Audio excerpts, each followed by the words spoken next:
Aí na introdução, né, nós já temos aqui o destaque que o comentarista coloca, e realmente é isso. O Evangelho de João é o livro mais lido do mundo, né?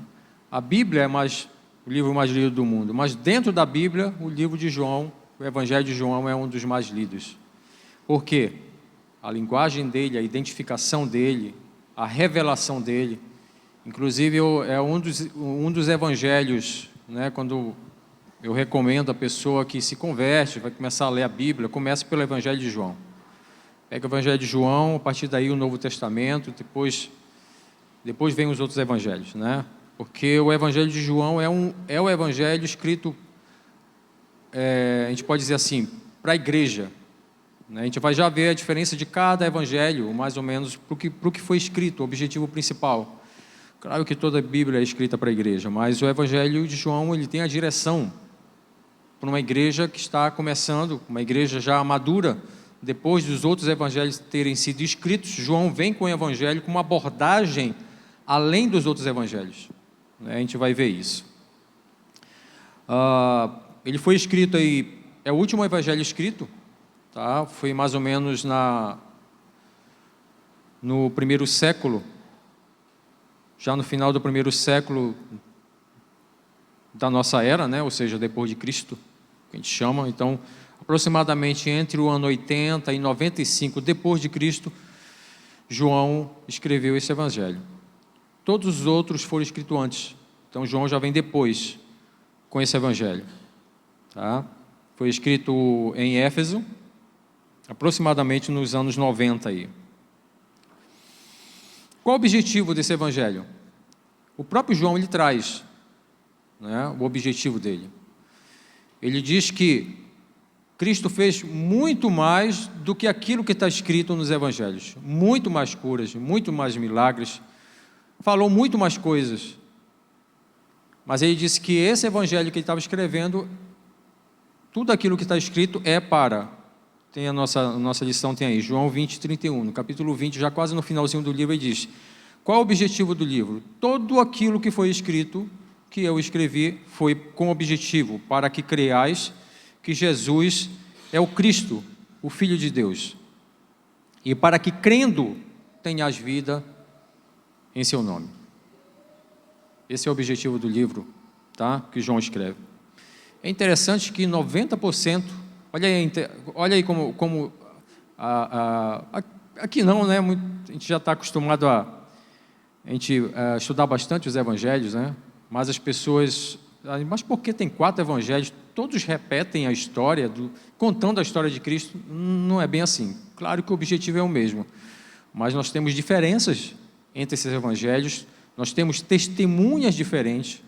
Então, alguns têm uma visão assim, outro tem assim, todos convergindo com a mesma ideia, tá? De Jesus como o Filho de Deus. Mas cada um tem um objetivo principal. Por exemplo, o Evangelho de Marcos é um evangelho bem rápido e curto, que praticamente muito dos outros evangelhos foram pegos de Marcos, foi um dos primeiros escritos. Já o Evangelho de João, que interessante, 90% dele não tem nos outros evangelhos. É um evangelho assim, que ele traz uma visão, depois que dos outros tinham escrito, João pega e escreve aquele evangelho, com aquele objetivo de mostrar Jesus, além daqueles evangelhos que estavam escritos. E aí você tem aí 90%. Então tem muita coisa no Evangelho de João que nós não temos nos outros evangelhos. Tá? Aqui o próprio comentarista, ele cita algumas coisas, né? Ele não traz parábolas, por exemplo. Nós não encontramos nele a lista dos 12 apóstolos, nem a instituição da ceia. João não faz referência ao nascimento de Jesus, né, ao seu batismo, transfiguração, tentação, agonia no Getsêmani, nem a sua ascensão. Os outros evangelhos trazem, ele não. Ele tem uma outra abordagem, e até mais profunda, porque o objetivo dos evangelhos, né, dos evangelhos sinóticos chamados, então, dentro dos 4 evangelhos, nós temos os evangelhos sinóticos, tá? Que são os 3 primeiros, tá? Mateus, Marcos e Lucas, João não faz parte dos chamados evangelhos sinóticos, são evangelhos semelhantes, né? João já é à parte. Então, os evangelhos sinóticos são os 3 primeiros. Ele traz uma visão principal em relação ao reino de Deus. Vamos aqui no meio da lição, quem já tem a revista aí? Tá, nós temos um encarte aí no meio, bem interessante, resumido. Abram aí. Vai ser útil, né?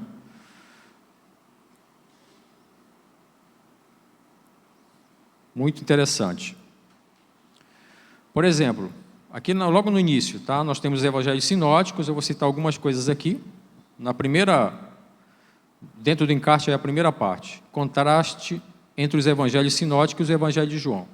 Por exemplo, em relação ao reino, né? A maior ênfase, no caso dos evangelhos sinóticos, é ao reino. Já a maior ênfase do evangelho de João está na pessoa de Jesus. Tá? No próprio Cristo.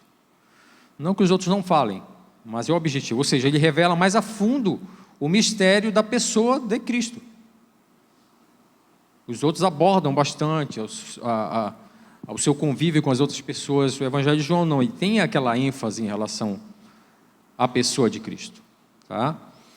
Os outros evangelhos, eles praticamente enfatizam Jesus como filho de Davi, né? Ou filho do homem. Já o evangelho de João, ele traz Jesus como filho de Deus. Ele tem uma abordagem superior. Tá? E ele foi escrito já no final.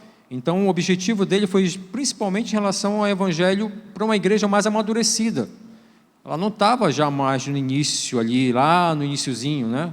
Jesus morreu aí com 33 anos, então a gente pode dizer assim, 34, 35, no ano 34, 35, 36, mais ou menos, que Jesus morreu. Então, o evangelho de João foi escrito quase 70 anos depois. Então, já existia uma igreja mais estruturada, apesar de perseguida, e ele foi com esse objetivo. Tá? E os outros evangelhos aí trazem muito uma visão terrena em relação à história terrena de Cristo. Já o evangelho de João, ele tem uma abordagem com significado mais celestial.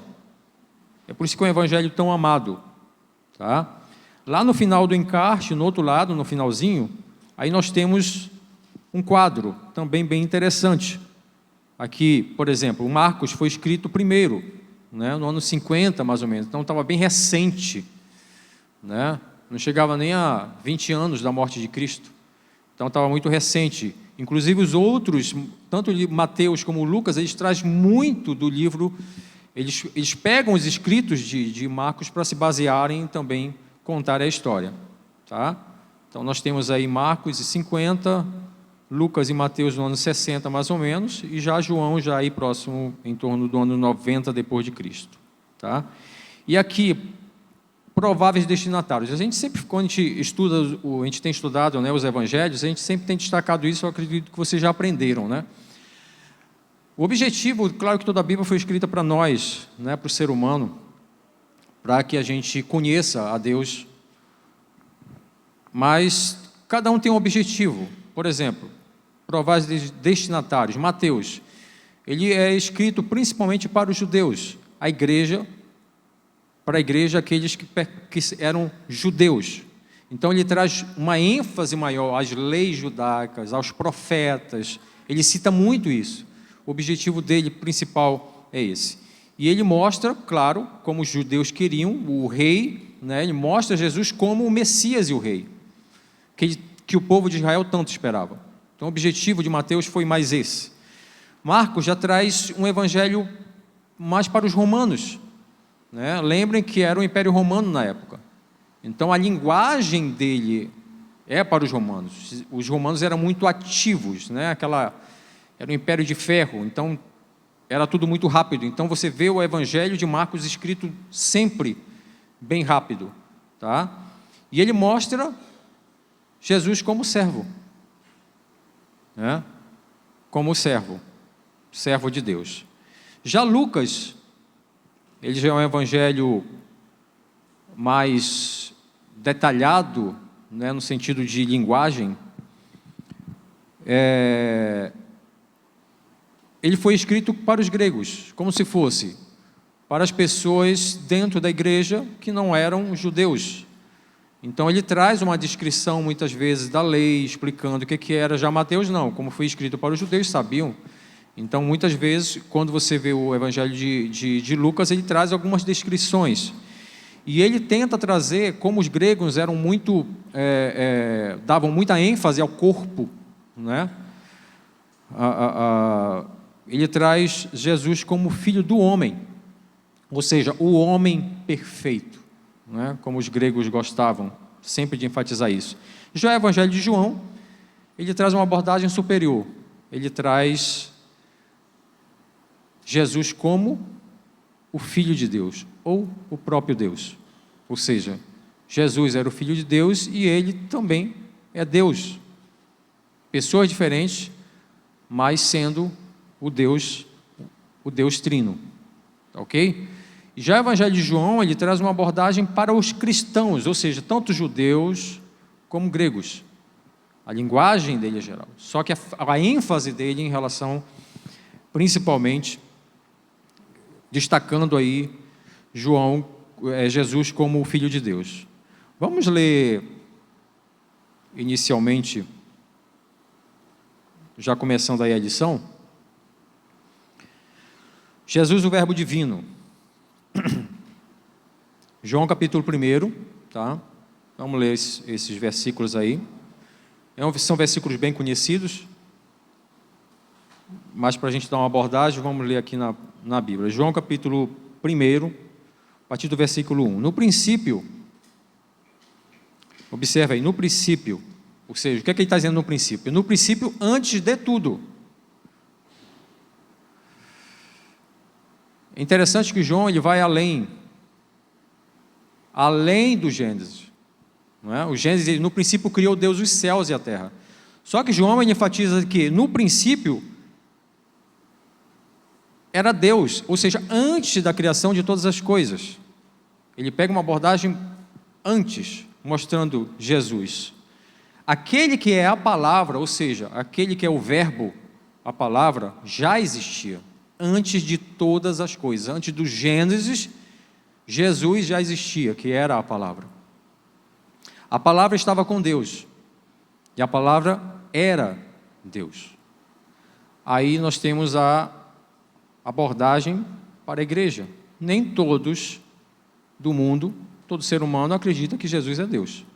Uma grande maioria sim. E muitas vezes uma abordagem de um Deus um pouco limitado. O ser humano coloca muita limitação em relação a Jesus, né? Não veem a grandiosidade que é o Cristo. Jesus, ele é Deus. Nem todos creem nisso, tanto que nós temos tantas religiões. Muitos creem em Jesus como apenas um líder, um grande líder. Alguns até colocam ali como um revolucionário, né? Como um grande profeta, mas como Deus é para aqueles que creem, aqueles que são salvos. Versículo 2. Ele existia no princípio com Deus. Tá? Ele está falando aí de Jesus. Por meio dele, Deus criou todas as coisas e sem ele nada foi criado. Aquele que é a palavra possui a vida, e a vida trouxe luz a todos. A luz brilha na escuridão, e a escuridão nunca conseguiu apagá-la. O que é que a gente pode observar aí nesse início? Tá? Interessante que nos evangelhos sinóticos, eles trazem a genealogia de Jesus. Já enfatizam Jesus como filho de Davi, como nós já falamos, né? Então ele era filho de José e Maria, e José era um descendente de Davi, né? Ou seja, da tribo de Judá, e eles enfatizam, inclusive traz a genealogia. O que é diferente em João, ele não traz isso. Ele já diz que, olha, Jesus estava lá no princípio. Antes de todas as coisas, ele já existia, e ele era Deus, ele é a palavra. O que quer dizer aí essa palavra, né? Que no grego significa logos. Logos, a palavra. Jesus é a palavra. Tá? Jesus é a palavra, o que ele está dizendo? O que quer dizer essa palavra? Jesus é a palavra personificada de Deus. Deus se tornou homem na pessoa de Cristo. Ele é a palavra, Deus, a palavra personificada. É por isso que Jesus disse, olha, o Filipe perguntou para ele, né? Senhor, mas mostra-nos o Pai. Pô, Filipe, tanto tempo eu estou com vocês, e você me pergunta, eu quero ver o Pai. Aquele que vê a mim, vê ao Pai. Não no sentido da sua glória, porque nenhum ser em carne e osso consegue ver a Deus e não morra. Deus, ele está muito acima, a santidade dele é tão alta que nós não suportaríamos a imagem dele. Tanto que nem para Moisés, que a Bíblia diz que falava face a face com Deus, ele se mostrou. Mas um dia nós o veremos. E Moisés queria esse desejo, tinha esse desejo de ver a Deus. Disse, olha Moisés, tá certo, eu vou te mostrar um pouquinho da minha glória, mas tu vai ter que ficar de costa. E todos nós conhecemos, né, o trecho, né? Ele se coloca na brecha ali, Deus passa com a sua glória. Que coisa magnífica. Né? Então, nós não suportaremos ver a Deus. Tá? Inclusive, nesse texto aqui, nós temos que ninguém viu a Deus. E Jesus é a personificação de Deus, ou seja, se Deus quisesse se manifestar materialmente para alguém, ele não viria na forma de um anjo, na forma de um macaco, na forma de um cavalo, do que for de um ser. Ele viria como nós somos, tanto que nós somos a imagem do que ele quer se mostrar para um ser físico, matéria. É assim.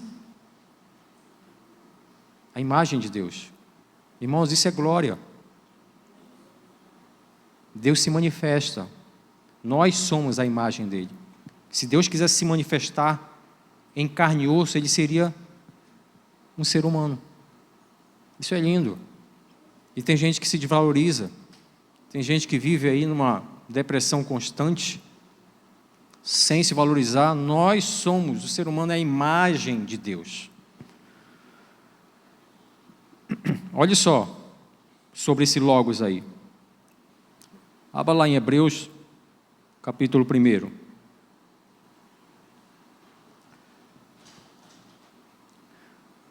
Por muito tempo Deus falou, primeiro versículo de Hebreus. Por muito tempo Deus falou várias vezes, e de diversas maneiras a nossos antepassados por meio dos profetas, no Antigo Testamento.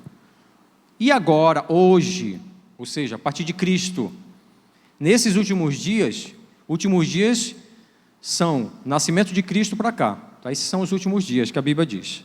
Nesses últimos dias, Ele nos falou por meio do Filho, a palavra, o Logos personificado, o Verbo, é isso que quer dizer, o qual Ele designou, nos falou por meio do Filho, o qual Ele designou como herdeiro de todas as coisas por meio de quem criou o universo.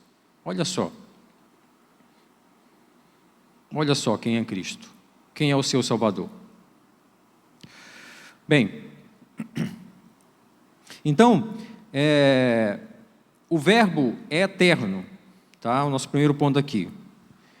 Essa é a grande tese de João. Numa só sentença, o primeiro versículo do Evangelho de João declara a eternidade, a personalidade e a deidade de Cristo. No primeiro versículo, ele já identifica Cristo. Não como o filho de Davi, o filho de José e Maria, tá? Mas como filho de Deus, lá na eternidade. Antes de criar todas as coisas, ele já existia. Eternidade, no princípio era o Verbo, ou seja, no princípio, no início do início do início. A gente não tem noção, irmãos, como nós somos seres finitos, a gente não tem noção da eternidade. Não é? A gente sempre, como a gente ser finito, a gente sempre quer imaginar um início. Mas o eterno, ele não tem início, ele é eterno. Né? Aí a nossa mente viaja, né? A gente vai pensando nessas coisas. Né? Ele já existia antes que a matéria fosse criada. antes que o tempo começasse, ou seja, nem tempo existe. Tempo é para nós, irmãos. É por isso que quando nós formos morar no céu, a gente não vai ter tempo, a gente é limitado pelo tempo. Deus criou o tempo para o homem. Ele não precisa do tempo, tá? Ele é eterno. É o Pai da eternidade, assim diz a palavra, tá? A personalidade identifica a eternidade, o primeiro versículo identifica a personalidade, o verbo estava com Deus, tá? Ou seja, o verbo não é uma energia cósmica, como muitos colocam aí, né? Deus como algo, uma energia, e não um ser que tem sentimento. Deus é espírito, Deus Pai é espírito, mas ele tem sentimento, ele se alegra, ele se ira. O verbo não é uma energia cósmica, mas uma pessoa. O verbo é Jesus. O Logos é Jesus. A palavra é Jesus. O que é o Logos, o verbo? É a palavra de Deus personificada, tornada em carne e osso, próprio Cristo. E a deidade dele, e o verbo era Deus. Por exemplo, na Bíblia dos Testemunhos de Jeová, diz assim, e o verbo era um Deus. A Bíblia diz que o verbo era Deus, ele era Deus, o Deus, e não um Deus. Ele era o próprio Deus. A gente tem que ir lá para a Trindade, já é um outro assunto, bem misterioso, que não é o objetivo. Mas Deus, Pai, Deus Filho e Deus Espírito Santo. Então nós temos o Deus Trino, todos sendo Deus, tá? Existindo apenas uma hierarquia diferente. Versículo 3, o verbo é criador, ou seja, observe aí o que João aprofunda, o próprio Cristo, ele é o criador de todas as coisas. A Bíblia diz que sem ele, nada do que foi feito se fez. Isso é profundo. Os feitos e as obras de Jesus são feitos e as obras de Deus. Tá? Então, o verbo é o agente divino na criação do universo, ou seja, o próprio Cristo é o agente divino na criação do universo. Lá em Colossenses, nós citamos aí,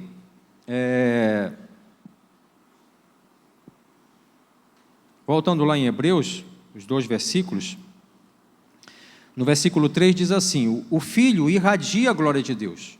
Observe aí, tá? Falando aqui de o verbo Jesus como Criador. Versículo 3 do primeiro capítulo de Hebreus. O Filho irradia a glória de Deus, expressa de forma exata o que Deus é e com a sua palavra poderosa sustenta todas as coisas. Depois de nos purificar de nossos pecados, sentou-se no seu lugar de honra à direita do Deus majestoso do céu. O que revela que o Filho é muito superior aos anjos e o nome que ele herdou superior ao nome deles.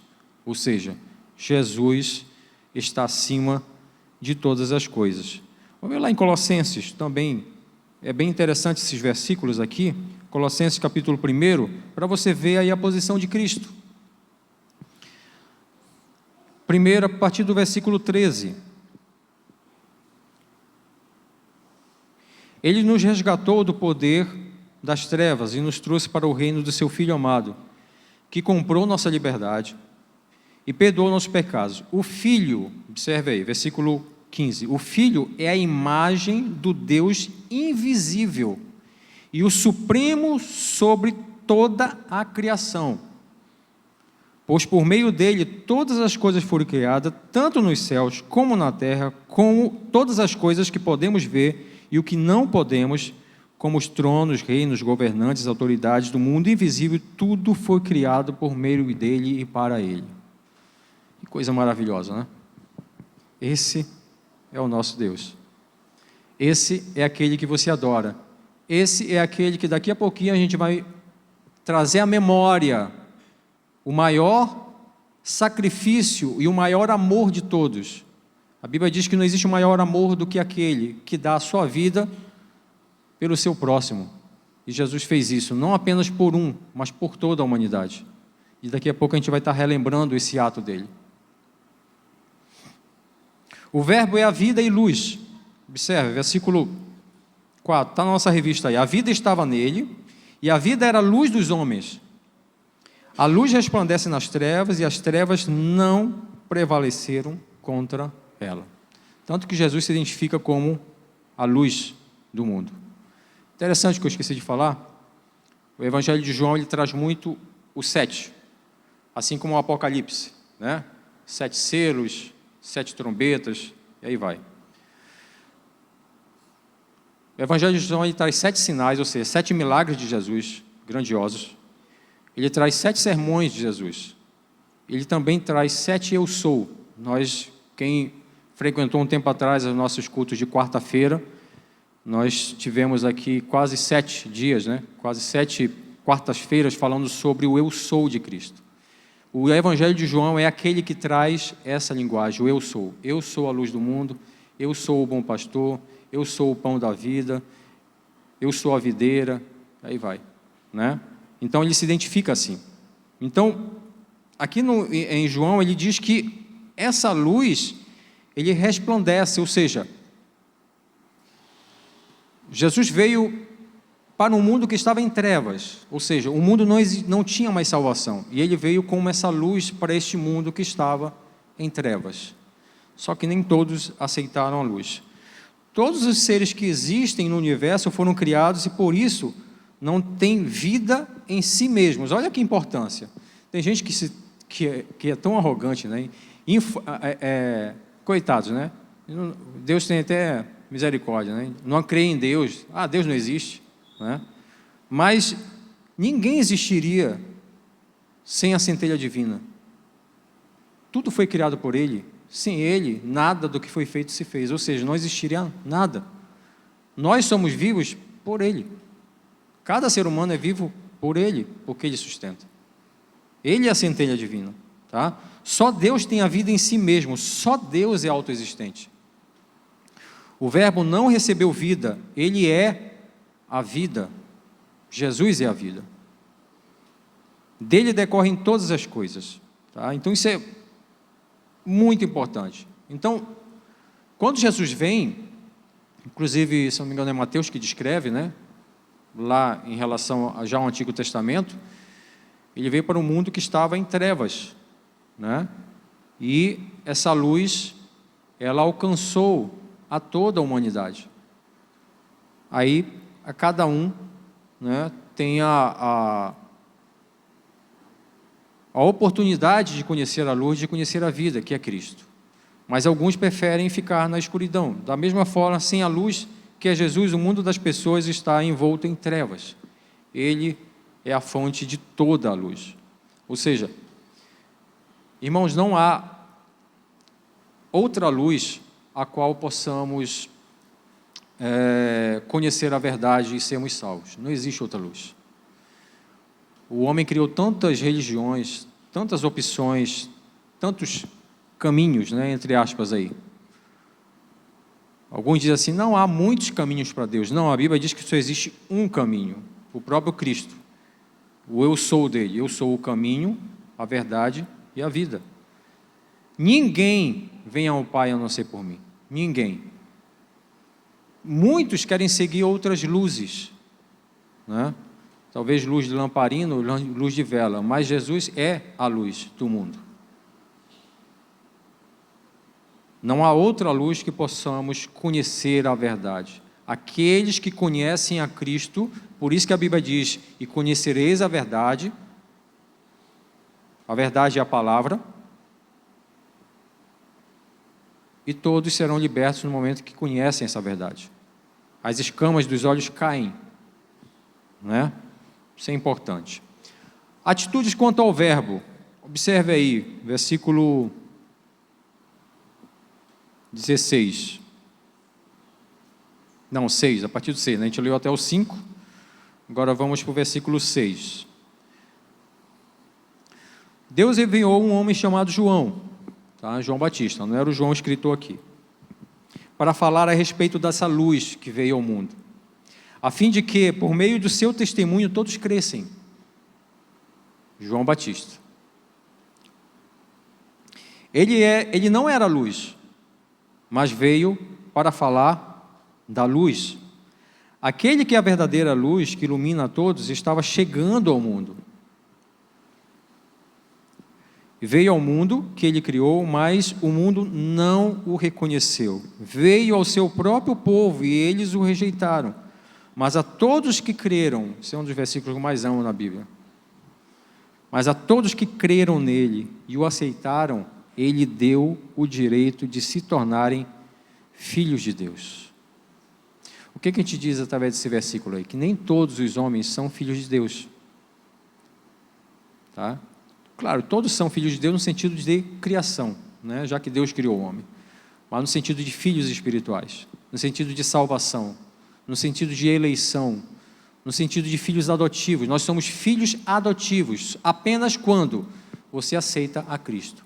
A todos quantos o aceitaram, deu-lhes o direito ou o poder de serem feitos filhos de Deus. Que palavra maravilhosa! Quando? Versículo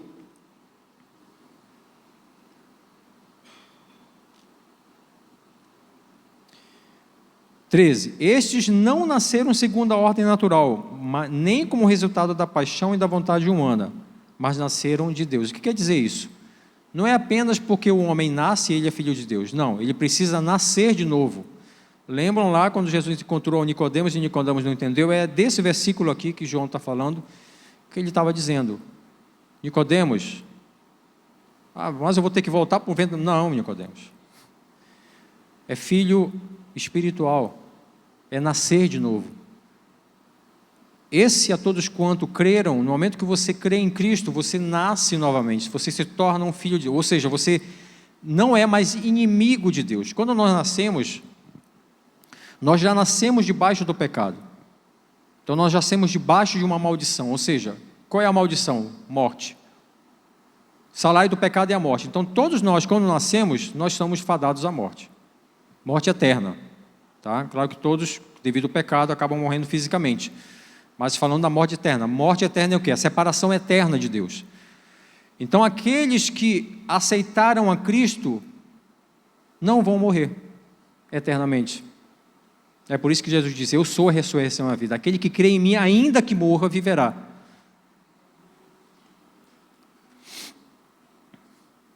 Versículo 14. Assim a palavra se tornou ser humano. Olha que coisa interessante. A palavra, o verbo de Deus. Deus, até Jesus, ele não era um homem, carne e osso. Através de Cristo, ele se tornou homem para vir nos salvar. Assim a palavra se tornou ser humano, carne e osso. Olha só que coisa linda. E habitou entre nós, o próprio Deus habitou entre nós em carne e osso. Ele era cheio de graça e verdade, e vimos a sua glória, glória do unigênito do Pai. O que é unigênito? Filho. Único filho de Deus. Então nós não somos filhos de Deus? Somos, mas nós somos os filhos de Deus. Jesus é o Filho de Deus. Jesus é o Filho unigênito no sentido de espiritual. Essência, ele é igual a Deus. Nós não, nós somos criaturas. Nós não somos o Criador, somos criaturas, somos filhos como criaturas, filhos adotivos de Deus. Jesus é o Filho único, ou seja, o Filho verdadeiro de Deus, por isso que ele é unigênito. Versículo 15, João deu testemunho dele quando disse em alta voz: este é aquele a que eu me referia quando disse: alguém virá depois de mim, muito mais poderoso que eu, pois existia muito antes de mim. Nosso tempo já está avançado. É os pontos principais que eu queria falar da lição.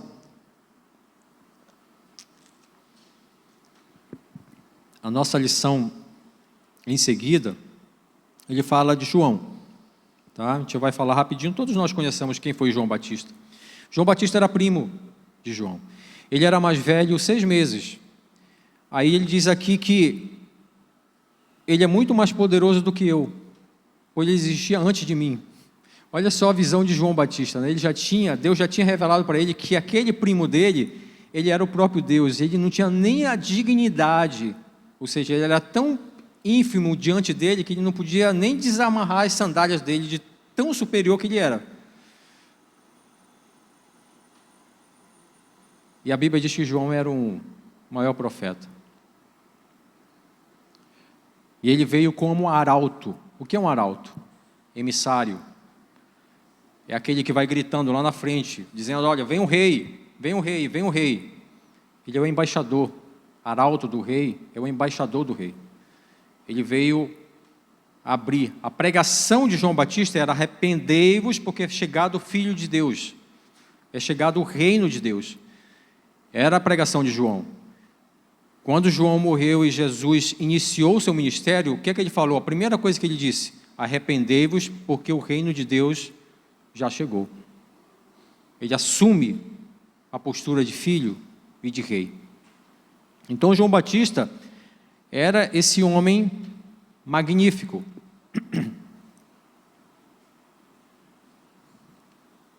A rejeição e a aceitação.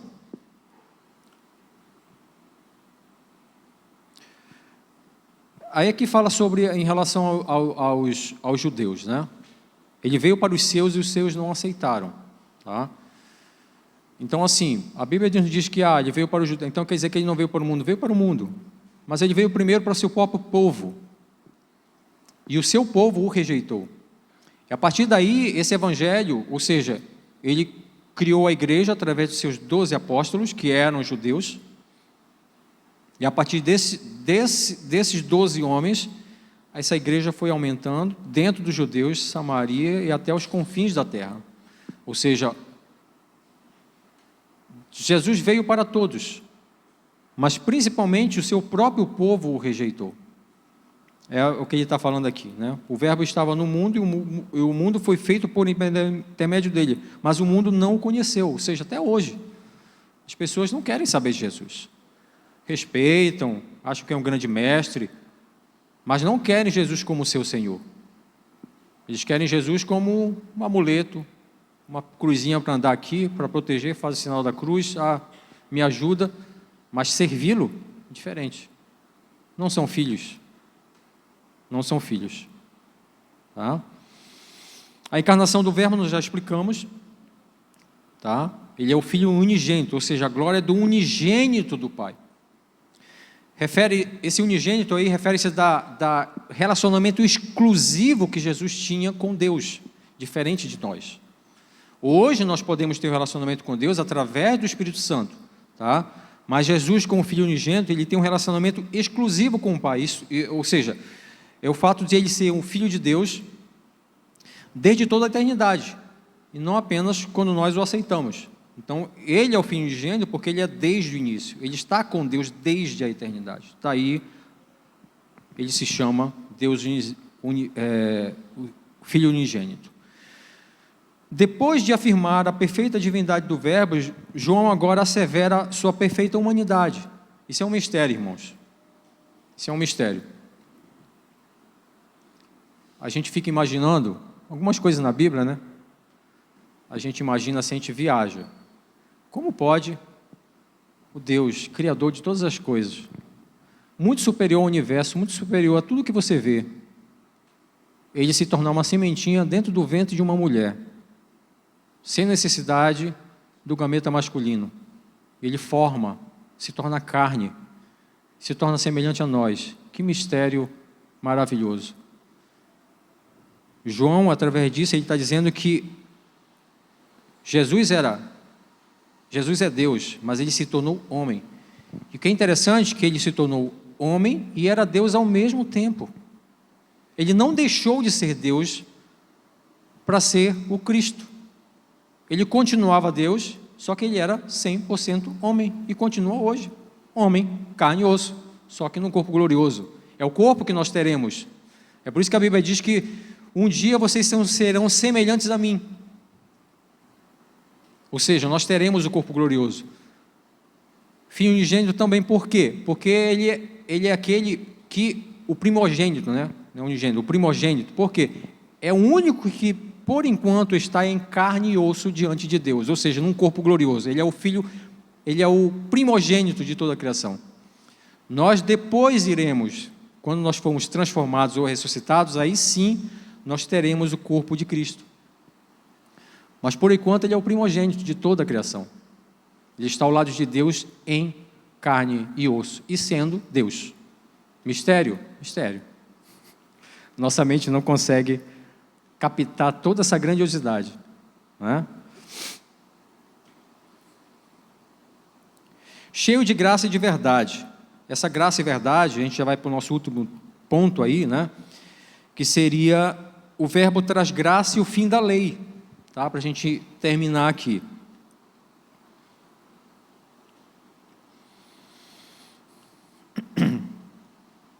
Segundo subtópico aí do terceiro tópico. O verbo traz graça e o fim da lei. Porque todos, versículo 16 e 17, porque todos nós temos recebido da sua plenitude graça sobre graça. Que interessante, tá? Esse versículo é muito profundo, tá? Plenitude, ou seja, Deus se doou para que nós tenhamos vida. Plenitude, irmãos, você hoje pode ter a plenitude de Deus através da aceitação. O próprio Deus pode habitar em você a partir do momento que você aceita Cristo. O Espírito Santo de Deus, no momento que você o aceita, passa a habitar com o seu Espírito. E a partir daí você pode se tornar filho de Deus. Você tem o direito e o poder de se tornar filho de Deus. Porque nós, por nós mesmos, não conseguimos. Mas através do Espírito Santo de Deus, sim. Ele começa a dominar a nossa alma, se você der espaço a Ele. Porque todos nós temos recebido da sua plenitude graça sobre graça, ou seja, o que é graça? Favor imerecido. É graça sobre graça, olha a grandiosidade. Porque a lei foi dada por intermédio de Moisés. A graça e a verdade vieram por meio de Jesus Cristo. Quando a gente vê assim esse versículo, a gente diz, então a lei não era boa. Não quer dizer isso. A lei teve um objetivo. Aí nós temos aí dispensações, né? Até Cristo, antes de Cristo nascer, nós estávamos, né, na dispensação da lei. Então a lei que regia, Deus se revelava ao homem através da lei. Mas qual era o objetivo da lei? Trazer a imagem para o homem de um ser que viria depois, que seria esse ser que transformaria o ser humano devido ao seu pecado. Ou seja, a lei dava consciência ao homem que ele não tinha capacidade de salvar-se a si mesmo. Haveria necessidade do próprio Deus intervir para que ele pudesse chegar ao próprio Deus. Observe aqui o que está bem interessante essa parte aqui da revista. Ele traz um bom resumo aí, né? O nosso tempo já está, eu vou ler aqui, mas acompanhe aí. O verbo é o fim da lei, 1,17. Tá? O verbo, ou seja, a palavra, lembra? A palavra, o que é o verbo? A palavra personificada que é Cristo. A lei é boa, santa e justa, porém nós somos pecadores. O objetivo dela foi justamente esse, mostrar que você é pecador. Ela é perfeita, mas nós somos imperfeitos. Por isso a lei não pode justificar. A lei não tem poder para curar. A lei pode ferir, mas não pode fechar a ferida. A lei é inflexivelmente exigente e nunca conseguimos atender às suas exigências. Lembram de todo ano precisar fazer o sacrifício? Todo ano tem que fazer o sacrifício, todo ano. Quando Jesus veio, não há mais necessidade disso, porque Ele é o sacrifício perfeito. Olha que privilégio nós temos. Ele disse apenas, olha, lembrem, pratiquem a ceia, para que vocês sempre lembrem desse sacrifício. Estamos terminando. Assim, o papel da lei nunca foi salvar, mas convencer-nos do pecado, tomar-nos pela mão e conduzir-nos a Cristo. Aí nós temos as figuras, lembram da lei de Moisés? As figuras que apontavam para Cristo. Ele é o fim da lei, Cristo, né? Nele encontramos graça e verdade, neles temos copiosa redenção. Moisés foi o mediador da lei. Jesus Cristo é o mais que mediador. É a corporificação da graça e da verdade. O verbo. A palavra personificada. Que lindo, né? Que lindo. A gente vai terminar. Tá. Nossa salvação, ela não é fruto do nosso empenho, como a maioria das religiões trazem. As pessoas pensam que vão para o céu porque são boas. Né? Se você perguntar para a maioria das pessoas, por que você vai para o céu? Né? Você quer ir para o céu, mas como é que uma pessoa faz ir para o céu? Porque eu não sou bom, eu não assalto, eu não faço isso, não faço aquilo. A tendência das pessoas é direcionar o pensamento a isso, mas isso não é salvação. Não é assim que a Bíblia diz. A Bíblia diz que perante Deus, nossas melhores obras são trapo de imundície diante da sua santidade. Por mais que você faça o mais perfeito, for o homem mais perfeito que possa existir na terra, tá? As suas obras são como um trapo de imundície diante da santidade de Deus. Assim o profeta e assim a palavra diz. Você não pode chegar diante de Deus, Senhor, mas eu fiz isso, fiz aquilo. Não. Ele vai exigir o sangue santo de um inocente. É Ele que nos traz pureza, Ele que nos traz santidade. Sem Ele, nunca você vai chegar a Deus. Porque os nossos pecados só podem ser perdoados pelo sangue de alguém que nunca pecou. E não pode ser um animal, porque o animal não é um ser humano. O animal não é a imagem de Deus. A imagem de Deus tem que ser um ser humano. E tem que ser um ser humano que nunca pecou. E existiu esse ser humano? Nem Adão. Existiu um ser humano, que foi o próprio Deus que se encarnou. Ele veio e não pecou. E só através do sangue dele, sem pecado, o homem pode ser santo. Assim é a redenção. Simples. Difícil para alguém entender, né? Assim, as pessoas dizem, mas o cristianismo é muito sanguinário, muito sangrento, muito cruento, que é o termo técnico, né? Para os médicos. Muito cruento, mas tudo para a gente é sangue. Por quê? É através do sangue de Cristo que nós somos salvos, irmãos. Não existe outro. Porque a Bíblia diz que o salário do pecado é a morte. Então, você só pode chegar a Deus através do sangue de um inocente. E o único inocente igual a nós, que pudesse nos justificar, é o próprio Deus encarnado, Cristo. Assim é a salvação. Assim é a redenção. Então, a salvação ela não é fruto do nosso empenho de fazer o bem ou de guardar a lei. Vou guardar o sábado, vou guardar isso, vou não comer isso. Não, não é assim. A Bíblia não diz isso. Tá? Então, quando a Bíblia fala aí que a plenitude de graça sobre graça, favor imerecido. O que é a graça? É um favor imerecido. Tá? Nós não tínhamos o privilégio de termos isso. Nós não tínhamos o direito, nós não merecíamos a graça de Deus. Mas Ele, por nos amar, daí o textuário da Bíblia, Deus amou o mundo de tal maneira que deu seu Filho unigênito, para que todo aquele que nele crê não pereça, mas tenha a vida eterna. É a graça sobre graça. Um inocente morrendo para que todos fossem salvos. Não apenas o bonzinho, mas também o assassino, tá? E abrange isso aí. Se o assassino, o estuprador, o que for, se ele se arrepender realmente, ele vai ser salvo. Nós não perdoamos, mas através do sangue de Cristo ele pode atingir a salvação. Para a gente terminar, vamos ler lá em Romanos, capítulo 5. 5:17. Aqui Paulo ele resume, né, a salvação e o trabalho que João tanto descreve nesse primeiro capítulo, tentando mostrar quem é Cristo. Né? Os outros evangelhos mostravam aí Jesus como o filho de Davi, né, o carpinteiro, mas João vem aqui falando que ele era Deus. Né? Versículo 17, Romanos 5,17. Que interessante esses versículos. Estão 4 versículos aqui, para a gente terminar. A morte reinou sobre muitos, por meio do pecado de um único homem.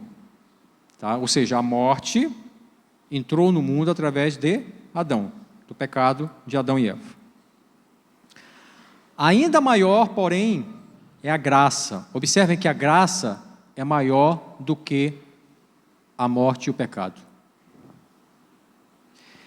Porém, maior é a graça de Deus e a sua dádiva de justiça. E todos que a recebem, reinarão em vida por meio de um único homem, Jesus Cristo.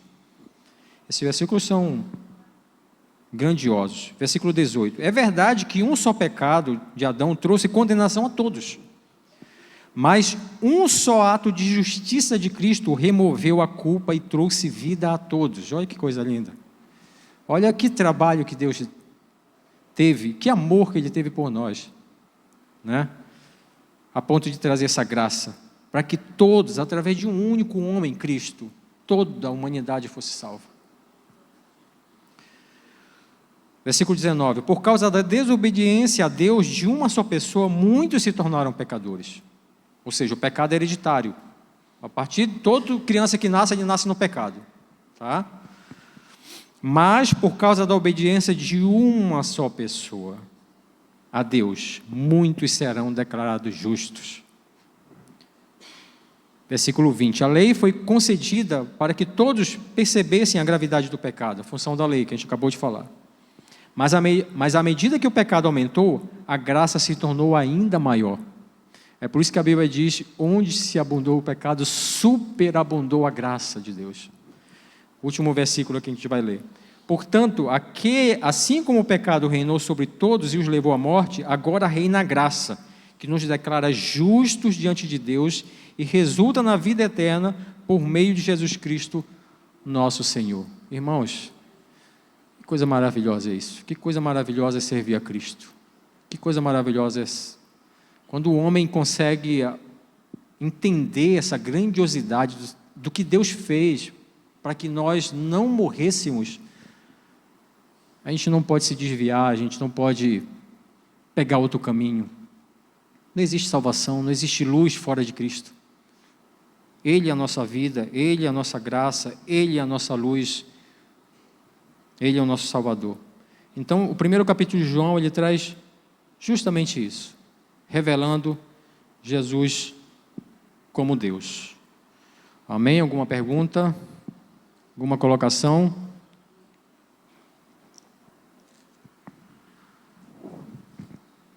Deus nos ajude e abençoe.